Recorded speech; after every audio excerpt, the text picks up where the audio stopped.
नमस्कार साथियों, मेरा नाम अभय सिंह राजपूत है और यूपीपीसीएस 2024 में मेरी 27वीं रैंक आई है, जिसमें मुझे डिप्टी कलेक्टर की पोस्ट अलॉट हुई है। ये मेरा सेकंड अटेम्प्ट था और मेरा सेकंड इंटरव्यू भी था। इससे पहले मैंने 2023 में भी इंटरव्यू दिया था, बट उसमें मेरा फाइनल सिलेक्शन नहीं हुआ था। और इस वीडियो में हम लोग डिस्कस करेंगे बेसिकली मेरी क्या जर्नी रही है और मेरे जो भी मैंने इस जर्नी में सीखा अपने एक्सपीरियंसेस से, और 2024 में क्या वो चीज़ें थी जो मेरे लिए काम करी, जिस वजह से मेरा मेंस क्वालिफाई हुआ और फाइनली मुझे एक अच्छी सर्विस, जो कि यूपी की हाईएस्ट सर्विस मानी जाती है, वो मुझे अलॉट हुई। बाकी ये जो आप देख रहे हैं ये मेरे बारे में बेसिक इन्फॉर्मेशन है, आप चाहें तो इसको देख सकते हैं। तो अभी मैं थोड़ी देर 2023 के अपने जो एक्सपीरियंस है उसके बारे में बात करूँगा और उससे मैंने क्या सीखा था। तो मैंने 2023 के अटेम्प्ट से जस्ट पहले अपनी जॉब से रिज़ाइन किया था, तो बहुत ही लिमिटेड टाइम मेरे पास था। तो उसको मैंने मेनली जो है अपने प्रीलिम्स पे फोकस किया और मेरा पहला अटेम्प्ट था, तो प्रीलिम्स पे मैंने थोड़ा ज़्यादा ध्यान भी दिया था। मेरे 128 नंबर उसमें बने थे, जिसमें कि मेरा प्रीलिम्स क्वालिफाई हो गया था और मेंस के लिए बहुत ज़्यादा समय नहीं बचा था मेरे पास। तो जो प्रीलिम्स और मेंस के बीच का जो समय था, उसमें मैंने मेंस की जितनी भी लिमिटेड प्रिपरेशन मेरे से हो पाई थी, वो मैंने की थी। बट उसमें ये था कि मेरा जो पहला मेंस का एक्सपीरियंस था, मैंने क्वेश्चन सारे अटेम्प्ट किए थे, बट बहुत ही बेसिक फॉर्म में वो किए थे। एज सच कोई बहुत ज़्यादा अच्छा और एनरिच्ड कंटेंट नहीं था और पेजेस भी मेरे खाली ही रह रहे थे। जैसे कि अगर 3 पन्ने वाला क्वेश्चन है, तो जो उसका थर्ड पेज है ना, तो उसका हार्डली 20% तक मैं फिल कर पाता था। ऐसे ही जो 2 पेजेस वाले क्वेश्चन है 8 मार्कर, उसमें मैं ज़्यादा से ज़्यादा 1.5 पन्ना या फिर 1.3 इस तरह का मैं पन्ना फिल कर पाता था। तो उस वजह से कहीं ना कहीं मेरे स्कोर कम रहे थे और ये बॉर्डर केस पे मेरा इंटरव्यू कॉल आया था। इंटरव्यू में मुझे 65 मार्क्स मिले थे, बट मेरा कुछ कन्वर्ट नहीं हुआ था। फिर 2023 के बाद जैसे 2024 का पेपर पोस्टपोन होता गया और पोस्टपोन होते होते दिसंबर में उसका प्रीलिम्स हुआ, तो जो पूरा 2024 का जो समय था, उसको मैंने अच्छे से बहुत यूटिलाइज़ किया। मैंने अपने सारे मेंस के नोट्स बनाए पूरा और अपना कंटेंट प्रिपेयर किया, तो ये सब कुछ किया। और प्रीलिम्स के लिए भी मैंने बहुत ही एक यूनिक अप्रोच अपनाई, जो कि हर बार मेरे लिए काम भी की है। तो अभी थोड़ा सा प्रीलिम्स के बारे में बात करते हैं कि मेरी क्या स्ट्रैटेजी रहती थी कि आज तक मेरा प्रीलिम्स एक भी बार नहीं रुका।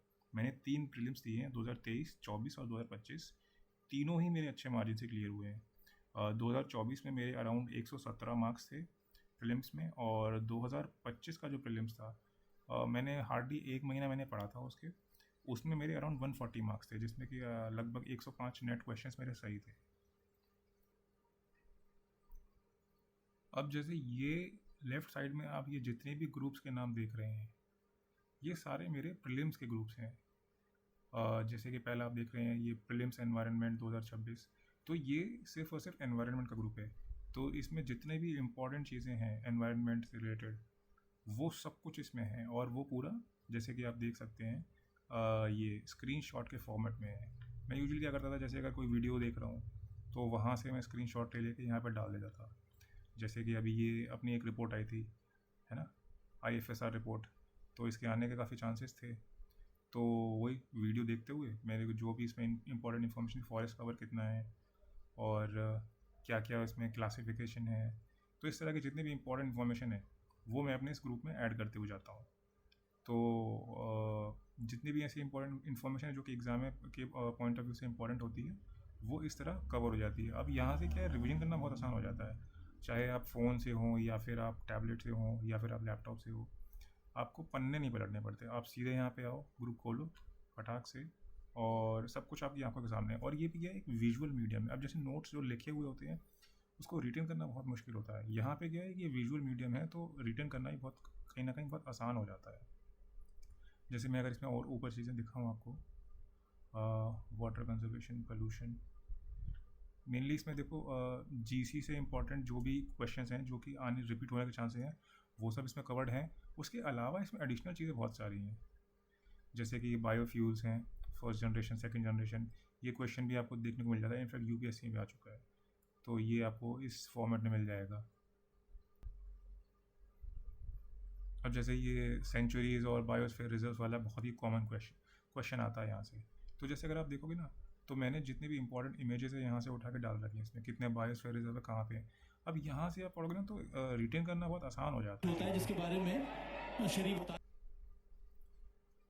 तो जैसे आप देख सकते हैं नीचे भी मैंने ये सब किया है, नेशनल पार्क्स कहाँ पे कौन कौन से स्टेट में कौन कौन से हैं, ये सब आपको यहाँ पे मिल जाएगा, है ना। उसके अलावा फिर ये कौन कौन से जानवर कहाँ पे पाए जाते हैं, ये भी बहुत इंपॉर्टेंट क्वेश्चन फॉर्म होता है, कई बार पूछ लेते हैं। जैसे कश्मीरी स्टैग पे और हंगुल पे ये सारे क्वेश्चन आ चुके हैं, और कौन सा नेशनल पार्क कहाँ पे है।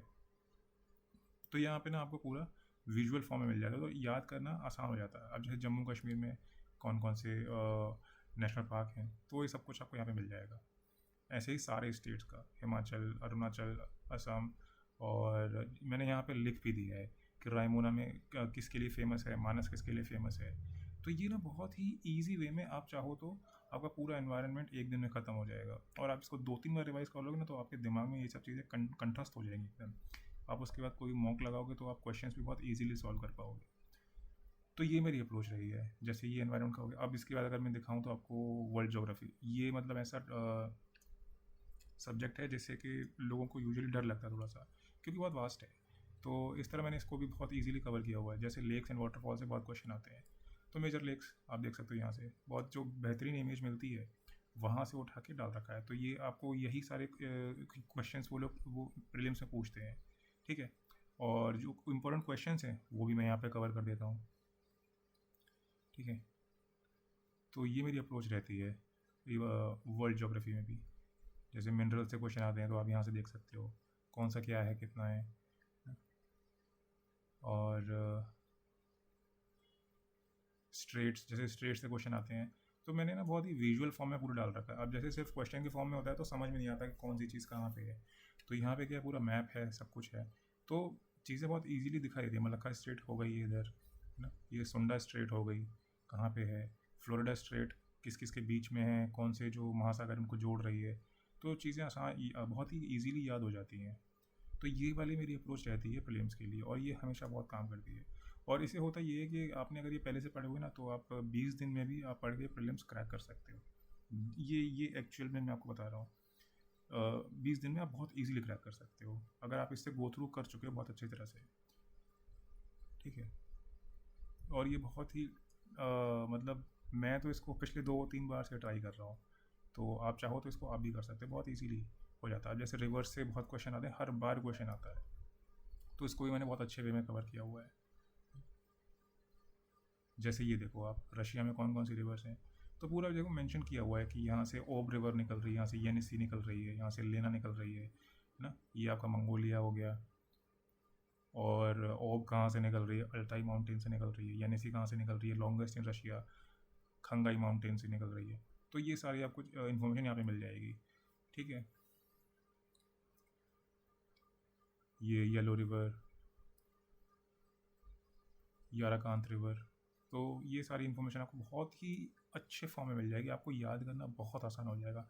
मेकोंग पे कितनी बार क्वेश्चन आता है, तो आप देख सकते हो कि मेकोंग कहाँ से होते हुए जा रही है, कहाँ कहाँ होते हुए जाती है।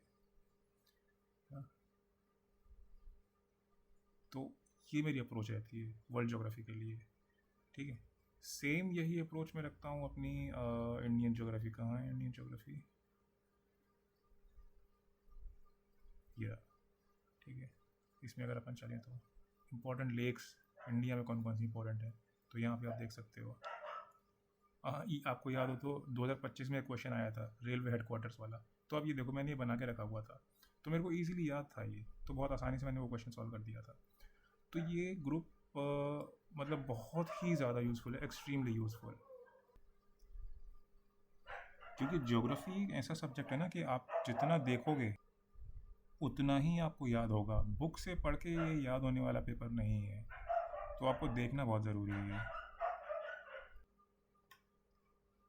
अब जैसे आप ये देखो हाइड्रो पावर प्लांट का क्वेश्चन बहुत बार आता है, तो यहाँ पे आपको पूरा मैप में कौन सा कहाँ पे है क्या, वो सब बहुत इजीली अवेलेबल है, ठीक है। टाइप्स ऑफ फॉरेस्ट, कितने टाइप के फॉरेस्ट हैं, क्या कैरेक्टरिस्टिक्स हैं, ये क्वेश्चन भी पूछता है ये। तो ये जो अप्रोच है ना, ये बहुत ही यूनिक और नई अप्रोच है, और ये बहुत ज़्यादा यूज़फुल है।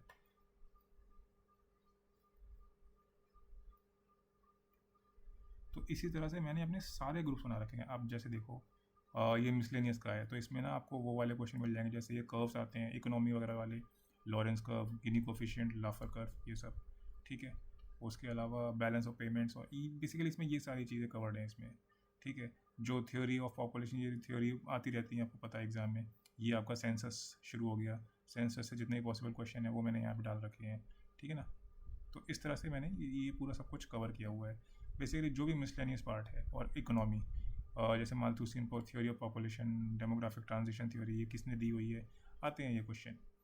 तो इससे बढ़िया कोई सोर्स नहीं है, मतलब वन स्टॉप सोल्यूशन है ये आपका प्रीलिम्स के लिए, ठीक है। वर्ल्ड ज्योग्राफी आप यहाँ से कर सकते हैं।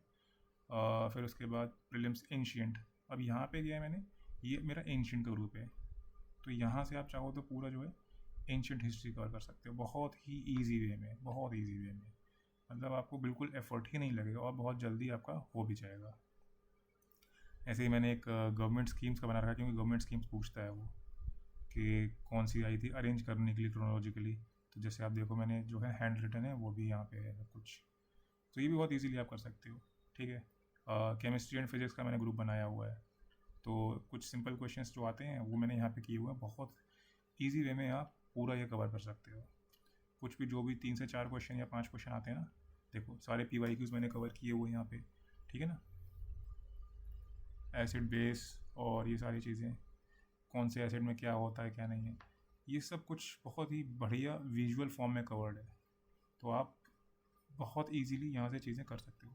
सेम मैंने बायोलॉजी में भी किया हुआ है, बायोलॉजी से अच्छे खासे क्वेश्चन आते हैं, तो सारे PYQs सब कुछ। जैसे आपको याद हो तो 2024 में ये एक जॉइंट वाला क्वेश्चन आया था, ये देखो, है ना, डायरेक्ट क्वेश्चन आया था यहाँ से एकदम,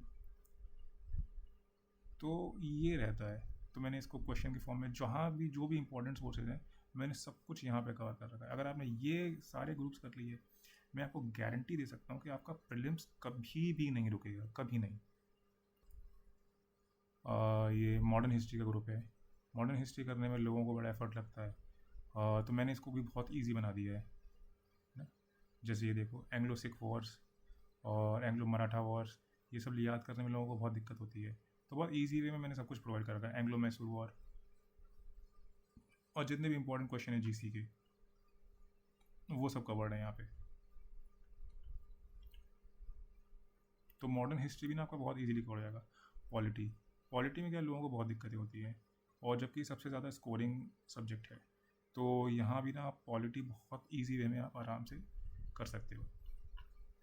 कुछ नहीं है, आपको बस ऊपर जो स्टार्टिंग जाना है और बस ये स्क्रीनशॉट्स करते हुए जाने हैं, क्वेश्चंस करते हुए जाने हैं बस। इसके अलावा ना आपको कोई भी दिक्कत नहीं होगी। सोर्सेज ऑफ इंडियन कॉन्स्टिट्यूशन जैसे आप इजीली देख सकते हो यहाँ पे, तो इस तरह से मैंने पूरा सब कुछ कवर किया हुआ है, कौन सी कमेटी क्या है, ये सारी चीज़ें, तो बहुत बहुत ईजी वे में आपका पूरा पॉलिटी कवर हो जाएगा। ऐसे ही मैंने मिडिवल का ही बना रखा है, आप मिडिवल भी बहुत ईजीली कवर कर सकते हो, ठीक है ना। तो ये सारा जो है मैं इन ग्रुप्स का लिंक आपको शेयर कर दूंगा अपने चैनल पे, अपने टेलीग्राम चैनल पे, तो आप वहाँ इसको ज्वाइन, ये सारे ग्रुप्स आप ज्वाइन कर लेना और इनको बस रिवाइज करते रहना, पढ़ते रहना। फ्री टाइम हुआ कभी भी ग्रुप्स खोला, कोई भी अपना कर लिया, 2-3 बार कर लेना, आपको कोई भी प्रॉब्लम ही नहीं होगी। एग्ज़ाम से जस्ट पहले आप 15 दिन पहले भी आप करना स्टार्ट कर दोगे ना, अगर आपने पहले से पढ़ा हुआ है, आपका काम हो जाएगा, आपका प्रीलिम्स कभी नहीं रुकेगा। तो ये रहा है मेरी प्रीलिम्स की अप्रोच। ऐसे ही मैं करता गया था, करंट अफेयर्स के लिए भी ना अपना एक ग्रुप बना लेता था, तो उसमें जितनी भी इम्पोर्टेंट इन्फॉर्मेशन है उसको मैं ऐड करता जाता था। तो ये है मेरी प्रीलिम्स की अप्रोच, बहुत ही यूनिक है बट बहुत इफ़ेक्टिव है। मतलब आप कोई भी बुक उठा लो, कुछ भी उठा लो, इससे ज़्यादा इफ़ेक्टिव अप्रोच आपको नहीं मिलेगी। तो आपको प्रीलिम्स में कभी भी प्रॉब्लम नहीं होगी, ये लिटरली वन स्टॉप सोल्यूशन है आपके प्रीलिम्स की जितनी भी प्रॉब्लम है। मतलब कई लोग जिन्होंने मेरे से डाउट पूछे कि उनका प्रीलिम्स नहीं हो पा रहा है, तो ये आपका सोल्यूशन है। आप आइए, इन ग्रुप्स को आप डेली का 2 घंटा दीजिए और आप देखेंगे कि आपके प्रीलिम्स में इतना सुधार होगा ना, आपके मार्क्स बढ़ जाएंगे खुद ही। तो मैं इनके ग्रुप जो लिंक है वो शेयर कर दूंगा, आप इनको ज्वाइन कर लेना, और आप जैसे जैसे स्टार्टिंग से करोगे ना आपको समझ में आ जाएंगी चीज़ें कि आपको कहाँ दिक्कत होती है, क्यों आप लॉजिक नहीं बढ़ा पाते थे और इन्फॉर्मेशन जो है उसको रिटेन क्यों नहीं हो पाती थी। तो इसको मल्टीपल टाइम्स आप करोगे, आपकी सारी प्रॉब्लम सॉल्व हो जाएंगी। बाकी इसके अलावा आपकी कोई भी स्पेसिफिक प्रीलिम्स रिलेटेड प्रॉब्लम हो तो आप मुझे कमेंट सेक्शन में या फिर मेरे ग्रुप में आप मुझसे पूछ सकते हो, तो वहाँ पे मैं आपको उस क्वेरी को मैं रिजॉल्व करने की पूरी कोशिश करूँगा। अब अपन बात करते हैं मेंस की, कि मेंस में मेरी क्या अप्रोच आई थी। जैसे कि आप देख सकते हो ये मेरे मेंस का ग्रुप है। अब जो टाइम मिला था पूरा 23-24 के मेन से पहले का, वो मैंने बहुत अच्छे से यूटिलाइज़ किया, क्योंकि मुझे मालूम था कि अगर सिलेक्शन लेना है, फाइनल सिलेक्शन लेना है, तो वो मेंस के थ्रू ही होगा। तो मेंस में स्कोर जितना मैक्सिमाइज होगा उतना फाइनल सिलेक्शन होने के चांसेस बढ़ेंगे। तो इसलिए मैंने क्या स्क्रैच से स्टार्ट किया अपना मेंस करने को, है ना। तो अब जैसे मैं अगर आपको दिखाऊँ, स्पेशली पहले तो मैं आपको यूपी का दिखाता हूँ कि यूपी के लिए मैंने क्या अप्रोच की थी। बहुत ही यूनिक अप्रोच थी। मैंने कोई भी कोचिंग का मटेरियल या फिर कुछ भी वो सब मैंने फॉलो नहीं किया है। मैंने सब कुछ अपना खुद से किया। दिखाता हूँ आपको। चलते हैं पेपर 6 पे। सबसे पहले तो आपको मैं एक बार ये दिखा देता हूँ। मैंने क्या सारी गवर्नमेंट वेबसाइट्स के जितने भी डिपार्टमेंट हैं अपने यूपी के, वो सब मैंने विजिट किए। ठीक है, जैसे कि एडमिनिस्ट्रेटिव रिफॉर्म डिपार्टमेंट है, इसकी साइट में मैं गया तो मैंने देखा ऐसा पढ़ा क्या है क्या नहीं है, सारी चीज़ें, है ना। तो ऐसे ही मैंने सारे जो डिपार्टमेंट्स हैं, एग्रीकल्चर डिपार्टमेंट ये विजिट किया। न्यूज़पेपर की क्लिप्स नहीं मिलती हैं, ठीक है। ये हाँ, सुपर स्ट्रॉ सिस्टम। अब ये जैसे भी जो रेसिड्यू रह जाता है, पराली वाली जो प्रॉब्लम होती है बेसिकली, उसको ख़त्म करने के लिए सरकार क्या सुपर स्ट्रॉ सिस्टम लेके आई थी, कि वो ऐसा है कि वो रेसिड्यू बचता ही नहीं है। अब ये सोचो, ये इतनी स्पेसिफिक न्यूज़ है ना, मैं इसको हमेशा कभी भी अपना, या तो मैं इसको अगर यूपी का एग्रीकल्चर का क्वेश्चन डील कर रहा हूँ तो वहाँ पे भी मैं इसको मेंशन करता हूँ, और इनफैक्ट GS 3 में भी अगर मैं एग्रीकल्चर का क्वेश्चन कर रहा हूँ तो इसको मैं वहाँ पे ही मेंशन करता हूँ। तो होता ये है कि अगर आपने 6 और 5 में अपनी पकड़ बना ली है तो वो आप बाकी के पेपर्स में भी यूज़ कर सकते हो, समझ रहे हो। तो बहुत मतलब इसका डबल बेनिफिट मिलता है। तो इस तरह की चीज़ें मैंने सारी वेबसाइट से निकाली थी, जैसे कि क्या क्या स्कीम्स हैं, है ना। Centrally sponsored schemes for conservation of soil and water, field point schemes, और ये सारी चीज़ें आप देख सकते हो। तो ये सब मुझे सरकारी वेबसाइट से मिली हैं, है ना। और जैसे कि ये हाँ, 120 lakh hectare out of total इतना is affected by different factors of soil erosion. अब डायरेक्ट क्वेश्चन आता है सॉइल इरोजन का, अपने सिलेबस में भी है कि सॉइल इरोजन से कितना मतलब क्या क्या उसके इम्पैक्ट्स हैं और कॉजेज़ क्या क्या हैं। तो सबसे पहले आप इंट्रोडक्शन के लिए आप यहाँ से देखो कि भाई according to agriculture department 120 lakh hectare out of 241 lakh hectare is affected by different factors of soil erosion. ये बहुत ही ज़्यादा इफेक्टिव इंट्रोडक्शन होता है, और एग्जामिनर देख के समझ जाता है कि आप बहुत अच्छे से प्रिपेयर करके आए हो, तो जिसका बहुत पॉजिटिव इम्पैक्ट पड़ता है। ठीक है, तो ये सारे मैंने डिपार्टमेंट विजिट किए थे। माइनर इरीगेशन हो गया, अब क्वेश्चन आते हैं यहाँ से, ग्राउंड वाटर डिपार्टमेंट हो गया, हेल्थ हो गया, इरीगेशन हो गया, जैसे आप देख रहे हो। और इनसे जितनी भी इंफॉर्मेशन थी वो मैंने सारी निकाली थी। ठीक है, फिर इसके बाद चलते हैं। अब मैंने क्या किया था ना, ये बहुत आप ये आपको करना पड़ेगा अगर आपको बहुत अच्छे से ऑर्गेनाइज वे में चीज़ें करनी है। तो जितनी भी यूनिट हैं पहले तो आप उनका फोल्डर बनाओ इस तरह से, ठीक है। और जिस यूनिट का जो भी मटेरियल मिल रहा है उसको फिर आप उसमें ऐड करते जाओ। अब जैसे ये ओवरव्यू ऑफ इकोनॉमी है, तो मैं क्या मटेरियल इकट्ठा करता था, ठीक है, जहाँ से भी जो भी मिल रहा है, फिर मैं उसका ये बनाता था Q&A के फॉर्म में। यूजुअली मैंने ये वाली अप्रोच रखी थी। इससे होता ये है यूपी में, स्पेशली इस वाले पेपर में, कि मेरे को ना इंट्रोडक्शन रेडीली मिल जाते हैं, ठीक है, और जो इन्फॉर्मेशन है वो पॉइंटर फॉर्मेट में मिल जाती है, ठीक है। तो ऑलरेडी मेरा जो आंसर है वो प्रिपेयर हो गया, वो मैं लिख चुका हूँ, तो कहीं ना कहीं वो मेरी मेमोरी में एक सेट हो जाता है। तो एग्ज़ाम में भी जब मैं लिखूँगा ना, क्योंकि मैं इसी को बार बार रिवीजन करूँगा और इसी को बार बार पढ़ूंगा, तो एग्ज़ाम में भी मुझे लिखने में बहुत सहूलियत हो जाती है। अब जैसे ये क्वेश्चन है, describe the physical resources of UP and their importance in economic development. ये बहुत ही प्रॉबेबल क्वेश्चन है, आज नहीं तो कल देखने को मिल सकता है, क्योंकि सिलेबस से डायरेक्टली उठाया गया है, ठीक है। तो लैंड रिसोर्सेज, फर्टाइल लैंड है, और इंडस्ट्रियल एंड अर्बन डेवलपमेंट के लिए लैंड है, वाटर रिसोर्सेज हैं, लेक्स, वेटलैंड्स, फिशरीज़ है, ठीक है ना, फॉरेस्ट रिसोर्सेज हैं, मिनरल्स है।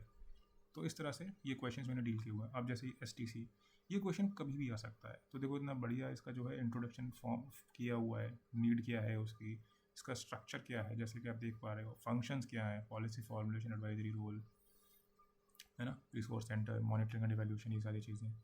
फिर उसके बाद जैसे अगर आए SCR, स्पेशल कैपिटल रीजन, अब ये भी बहुत ही प्रॉबेबल क्वेश्चन है, कभी भी आ सकता है, तो इसको भी बहुत अच्छे से प्रिपेयर किया हुआ है, जैसे कि आप देख सकते हो सिग्निफिकेंस क्या है इसका, वो सब लिखा हुआ है, ठीक है। और फिर इम्पैक्ट्स क्या क्या हैं इसके इकोनॉमिक ग्रोथ पे। डिफेंस इंडस्ट्रियल कॉरिडोर इस बार भी आया, इनफैक्ट 2025 वाले पेपर में भी देख रहे हो आप, तो इसको बहुत ईजीली आप कर सकते हो, जैसे कि मैंने तो पूरा मेंशन किया हुआ है बहुत अच्छे से डिटेल में। इन्वेस्टमेंट कितना है, ठीक है ना। फिर इसकी सक्सेस क्या क्या है, कितने MOU साइन हुए हैं, इतना प्रोडक्शन हो चुका है ऑलरेडी, MSMEs का लेवरेज लिया जा रहा है, ठीक है ना। डिफेंस आत्मनिर्भरता, इस तरह के कीवर्ड्स आप यूज़ करोगे तो आपको बहुत अच्छे मार्क्स मिल जाएंगे। पूर्वांचल एक्सप्रेस पे, अब ये जो पॉइंट्स है ना, ये किसी भी एक्सप्रेस पे क्वेश्चन आ जाए, आप इन पॉइंट्स को वहाँ पे डायरेक्टली उठा के लिख सकते हो, ठीक है ना। एक मैप बना दो, दिखा दो कौन सा एक्सप्रेस वे है, उसके बाद उसके फीचर दिखा दो, economic growth and development, seamless connectivity हो गया है ना, रीजनल डिस्पैरिटीज़ को रिड्यूस करने के लिए हो गया। अब ये जो सब्सटैंशिएट करने वाला पार्ट है ना, ये बहुत इंपॉर्टेंट हो जाता है, इससे आपका आंसर देख के लगता है कि बंदा बहुत पढ़ के आया है, प्रिपेयर करके आया है अच्छे से। आप जितने भी टॉपर्स की कॉपी इस बार देखोगे ना, आपको उनकी कॉपी में ये चीज़ दिखाई देगी, चाहे वो, तो इस बार कहीं ना कहीं मुझे लग रहा है कि जो एवेल्यूशन का स्टैंडर्ड है ना, वो भी थोड़ा बढ़ाया गया है। तो आपको ये चीज़ें करनी है 26 में, अगर आपको एग्ज़ाम क्रैक करना है तो तभी ही मतलब आपके चांसेस बनेंगे एग्ज़ाम क्रैक करने के, ठीक है ना। जैसे momentum to MSMEs, development and setting of handlooms, ठीक है, फूड प्रोसेस, ये सारी इंडस्ट्री हुई। तो उसमें आप एग्जाम्पल रख सकते हो कि जैसे कारपेट इंडस्ट्री है मिर्ज़ापुर की, उसको बहुत बूस्ट मिल जाएगा, कनेक्टिविटी अच्छी हो जाएगी तो एक्सपोर्ट को बूस्ट मिल जाएगा, है ना।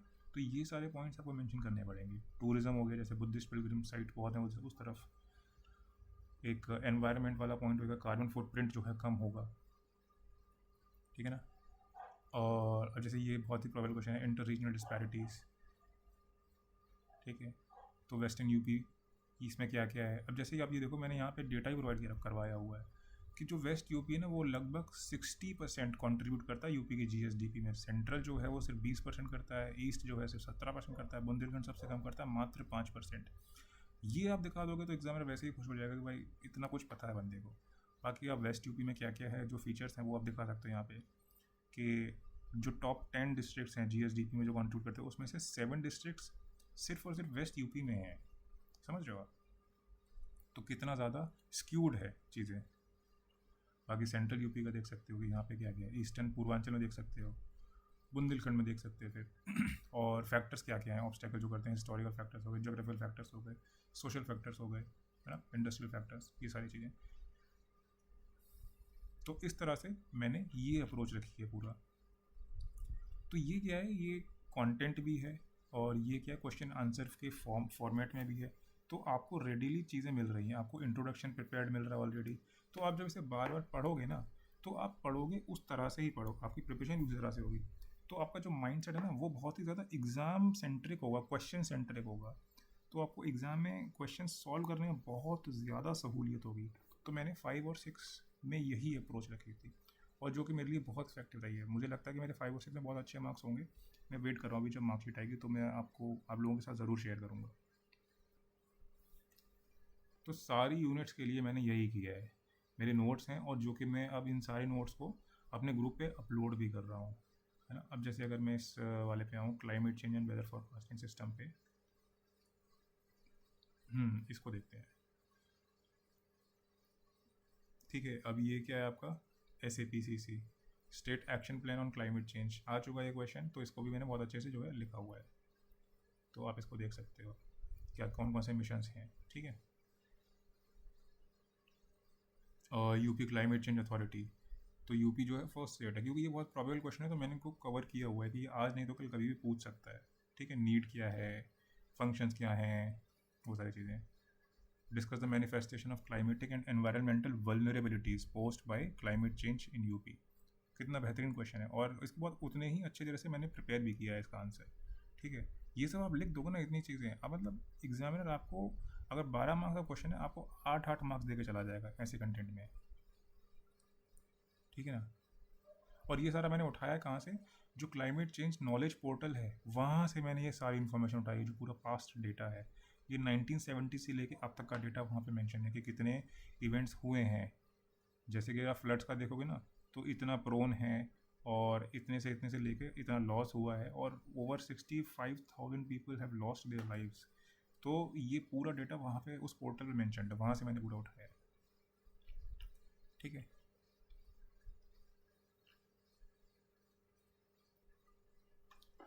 अब जैसे वेदर फोरकास्टिंग है, तो वेदर फोरकास्टिंग वाली बहुत इंपॉर्टेंट है। 2023 में भी उससे क्वेश्चन आया, 2024 में भी उससे क्वेश्चन आया था, है ना।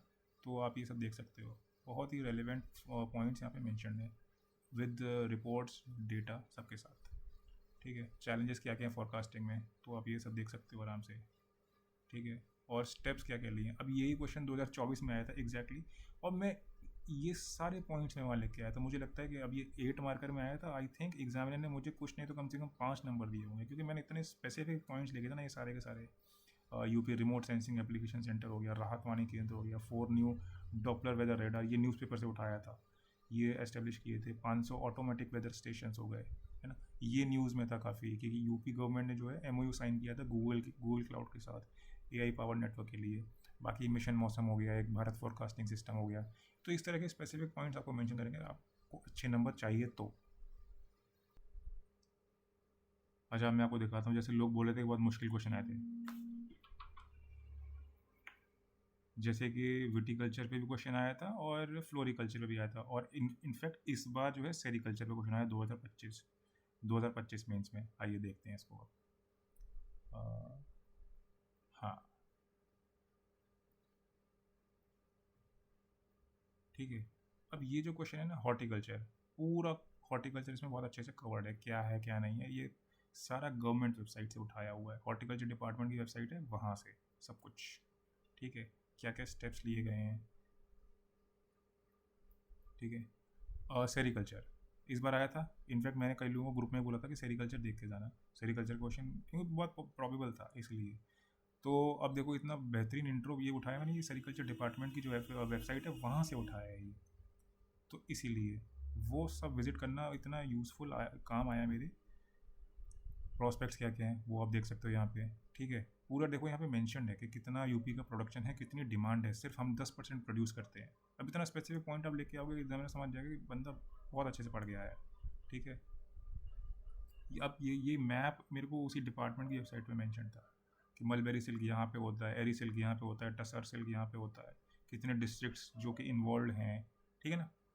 और इस बार क्या क्वेश्चन आया था कि क्या क्या स्टेप्स लिए गए हैं, तो आप देखो ये सारे स्टेप्स लिए गए हैं, सब कुछ वहाँ से उठाया सरकारी डेटा से। आप इसमें से 6-7 भी लिख देते आपका काम हो जाता। चैलेंजेस क्या क्या हैं ये सब देख सकते हो। ठीक है। उसके अलावा एक्वाकल्चर का भी आपका जो है प्रिपेयर होना चाहिए बहुत अच्छे से, जो है इसमें क्या है, मैंने करंट अफेयर्स को भी इंटीग्रेट किया हुआ है। जैसे कि आपने देखा होगा, कुछ एक न्यूज़ भी थी बीच में कि हम लोग क्या MOU साइन करते रहते हैं बाकी कंट्रीज़ के साथ। तो हाँ, हमने जैसे MOU साइन किया था, देखते तो एक्वा ब्रिज UAE की एक कंपनी है, कॉर्पोरेशन, उसके साथ किया था, करीबन 3900 करोड़ का। तो वो सब कुछ मेंशन है कि हम अभी चंदौली में एक नई मंडी खुल रही थी, बहुत ही स्टेट ऑफ द आर्ट, तो उसका भी मेंशन है। सिद्धार्थ नगर में हमने खोली थी, जिससे कि नेपाल के साथ भी हम ट्रेड बढ़ा सकें, है ना। और ये Asia second biggest fish market हम मुरादाबाद में खोल रहे हैं, ये सब न्यूज़पेपर से उठा के लिया गया है। तो इस तरह से मैंने अपने यूपी को पूरा कवर किया गया था, और उसका मुझे बहुत बेनिफिट मिला। जैसे फ्लोरिकल्चर भी मैंने बहुत अच्छे से प्रिपेयर किया हुआ था, तो एग्ज़ाम में भी मैं यही लेके आया एकदम, मेरे को कोई प्रॉब्लम नहीं हुई इसमें, सारे स्टेप्स। अब जैसे ये सब भी लिख के आया था मैं। ठीक है ना। और एक्सपोर्ट्स का कितना डेटा है, क्या है लखनऊ में, क्या है कितने क्लस्टर्स हैं, ये सारी चीज़ें। तो काफ़ी अच्छा है, बहुत अच्छे से कवर किया हुआ है। विटिकल्चर पे क्वेश्चन आया था तो ये भी आप देख सकते हो यहाँ पे, अच्छे से कवर्ड एकदम दिखा सकते हो यहाँ पे, क्योंकि कौन कौन सी यहाँ पे क्रॉप्स होती है किस एरिया में। ठीक है ना। प्रॉस्पेक्ट्स क्या क्या हैं। तो इस तरह से मेरी अप्रोच रही थी, इसीलिए मेरे पेपर्स भी बहुत अच्छे हुए थे। तो अपने में ये सारे नोट्स जो हैं अपने टेलीग्राम चैनल पे मैं शेयर करूँगा, कर रहा हूँ इनफैक्ट। तो आप बस ये करना कि अपने जो है ग्रुप बनाना, अपने लैपटॉप में या फिर PC जो भी यूज़ करते हो, वहाँ पे पेपर 1 पेपर 2 पेपर 3 फोल्डर बनाना, और उन फोल्डर के अंदर जाके ना ये इस तरह से पूरा बनाना, जितने भी सिलेबस के पॉइंट्स हैं इस तरह से, तो आपका ना पूरा जो कंटेंट है वो बहुत ही ऑर्गेनाइज फॉर्म में रहेगा, आपको कुछ भी कन्फ्यूजन नहीं होगा, कोई प्रॉब्लम नहीं होगी। बाकी जैसे अगर मुझे GS3 का दिखाना हो तो मैंने इसको इस तरह से डिवाइड किया हुआ है, इकोनॉमी, एग्रीकल्चर, लैंड रिफॉर्म्स, है ना। इकोनॉमी में अगर चलें अपन तो ये सब इस तरह से प्रिपेयर किया हुआ है। इशू ऑफ पॉवर्टी में अगर चलें हम तो इसमें मैंने क्या क्या किया हुआ है, इंक्लूसिव ग्रोथ। तो इसमें आप देख सकते हो कि मैंने कितने बहुत ही अच्छे वे में इंक्लूसिव ग्रोथ क्या है क्या नहीं है, क्या क्या जो उसमें इंपॉर्टेंट पॉइंट्स या डेटा है वो सब कुछ कवर किया हुआ है।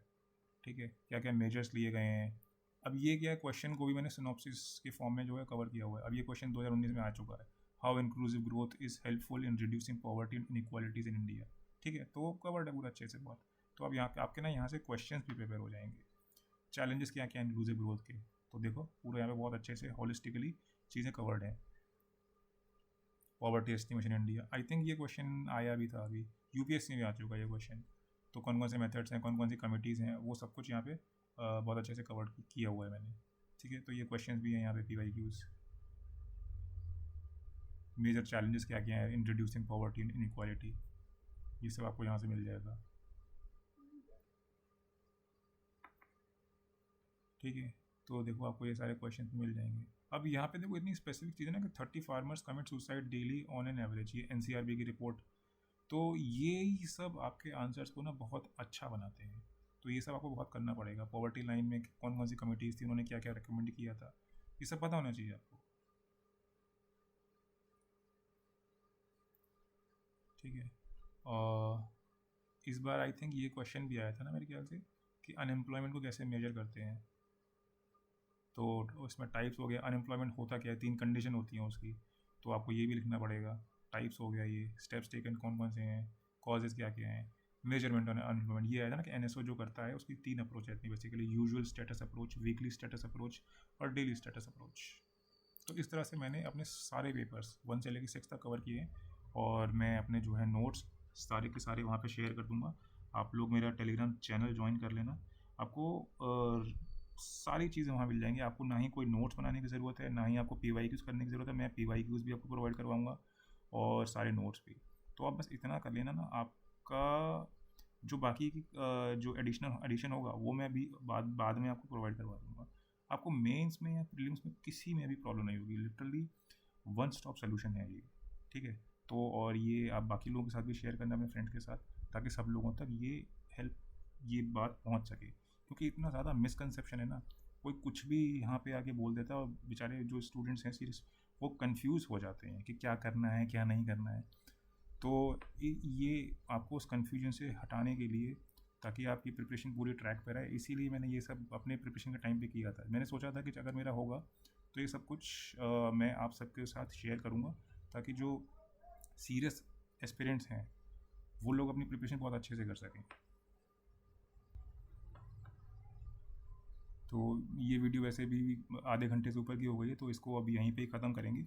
बाकी नेक्स्ट वीडियो में आपको क्या जानना है, जो भी आपके सजेशंस या फिर इनपुट्स हैं वो आप मुझे कमेंट सेक्शन में आप बता सकते हैं। ठीक है, चलिए, थैंक यू।